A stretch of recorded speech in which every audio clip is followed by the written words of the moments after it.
नमस्कार मंडळी, आज मी एक अशी गोष्ट सांगणार आहे जी फक्त गोष्ट नाही, ती आपल्या महाराष्ट्राच्या भक्तिपंथाची आणि देवभक्ताच्या नात्याची अमूल्य कहाणी आहे. विठोबा अवताराची कथा. कोण आहे हा विठोबा?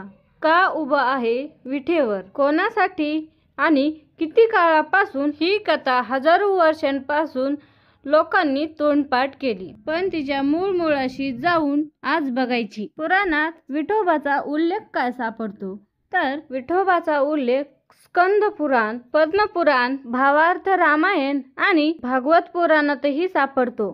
संत नामदेव, संत ज्ञानेश्वर, संत तुकाराम यांनी त्याला श्रीकृष्णाचा साक्षात अवतार म्हटला आहे. पंढरपूरला भूवैकुंठ म्हटलं जातं, म्हणजे पृथ्वीवरचे वैकुंठ. आता बघू आपण कथा काय आहे.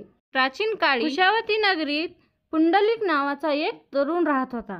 तो आई वडिलांचा अपमान करणारा, विषय भोगात रमणारा होता. पण पुढे काही घटनांनी त्याचे मन बदललं. एक दिवस 3 ऋषी त्यांच्या घरी आले. कुश, कुमुद आणि कुवेद. त्यांच्या पायाला चिखल आणि पाणी लागलेले होते, म्हणून त्यांनी पाण्याची मागणी केली. पण पुंडलिकाने त्यांना घराच्या बाहेर झोपायला सांगितलं. तेव्हा रात्री तो पुंडलिक पाहतो, ते ऋषी दिवसभर एका स्त्रीची सेवा करत आहेत. ती स्त्री नेहमी अश्रू ढाळत असते. पुंडलिकाने विचारलं, हे कोण? ऋषींना सांगितलं, ही पृथ्वी माता आहे.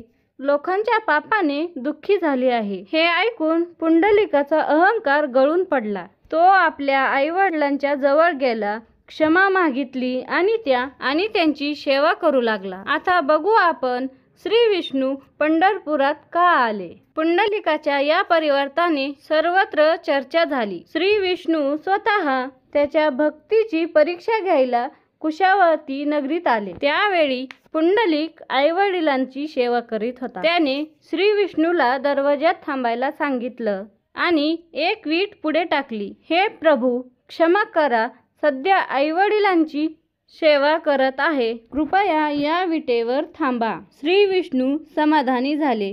त्यांनी विटेवर उभा राहून डावा हात कमरेवर आणि उजवा हात गुडघ्यावर टेकवून पुंडलिकाची भक्ती स्वीकारली. तेव्हापासून त्यांना विठोबा किंवा पांडुरंग म्हणतात. आता बघू आपण पांडुरंग नाव कसं पडलं. पांडुरंग या नावाचा अर्थ म्हणजे पांडू म्हणजे शुभ्र वर्णाच्या आणि रंग म्हणजे रूप किंवा स्वरूप, म्हणजे शुभ्रवर्णी परमात्मा. तसं श्रीकृष्णही गहुवर्णी असल्याने विठोबाच्या मूर्तीला कृष्णतुल्य अवतार मानलं जातं. आता बघू आपण संत परंपरेत विठोबाचं स्थान काय आहे. संत नामदेव, संत एकनाथ, संत ज्ञानेश्वर, संत तुकाराम यांनी विठोबाला आपला आत्मा समजला. त्यांच्या अभंगात विठोबाची महती गायली आहे. नामदेव म्हणतात, पंढरीचा विठोबा माझी आई वडील. संत ज्ञानेश्वर म्हणतात, पंढरीनाथा पांडुरंगा, मला तुझा आशीर्वाद पाहिजे.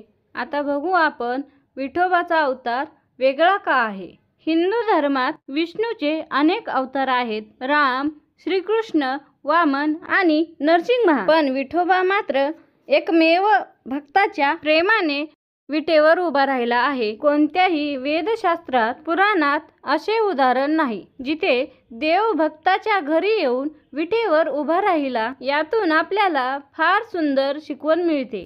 प्रेम, भक्ती आणि आई वडिलांची सेवा या 3 गोष्टींनी आपण सुद्धा देवाला गती देऊ शकतो. आपण या व्हिडिओचा अर्थ थोडक्यात बघू. विठोबा म्हणजे श्रीकृष्णाचे साक्षात भक्ती रूप. भक्त पुंडलिकाच्या सेवेमुळे विटेवर उभा राहिलेला परमेश्वर. तो भक्ती, प्रेम आणि करुणेच्या मूर्तिमंत अवतार आहे. पंढरपूर हे भूवैकुंठ. तर मित्रांनो, कसा वाटला व्हिडिओ हा नक्की कमेंट करून